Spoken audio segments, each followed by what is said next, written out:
My name is Richard Furie, and I'm the Chief of Rheumatology at the North Shore LIJ Health System. Well, I may look young, but I've been doing this for about 30 years. I got very interested in lupus during my training as a fellow, and then started a lupus center here at North Shore in 1987. Without research over the last 10 to 20 years, we would not have a handle that we do right now on the mechanisms of inflammation in lupus, how various organs are damaged.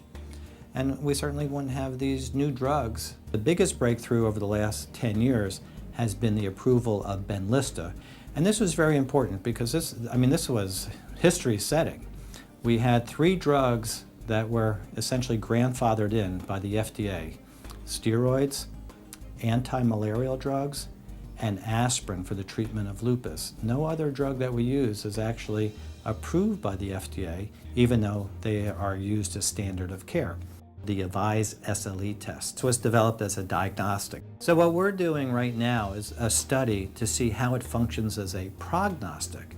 That is, can it predict flares? Does it correlate with disease activity?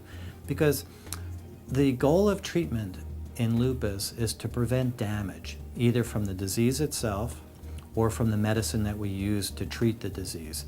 There are 2 general ways where patients can help move research along. So one is money. There's a major shortage of research dollars these days.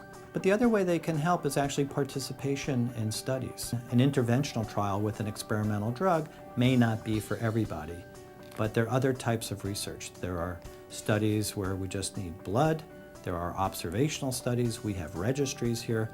So we do have something for everybody. We're doing about 30 to 40 studies. So a lot of these trials are in lupus, but we're limited by the numbers of patients that are participating. Probably fewer than 5% of our patients are actually participating in trials. So I think it's key for patient advocacy groups to educate patients about clinical research, to tell them about the need and also to tell them about the specific process. We've come a long way with lupus. If you go back to the 1940s, pre-steroid, patients with lupus did not have a good outlook. So I think the future holds much better therapies, which means an improvement in the outlook for our patients. They will do better, they will live longer, and basically feel better. So my message to patients: get involved. Get involved with research, get involved with advocacy, just get involved.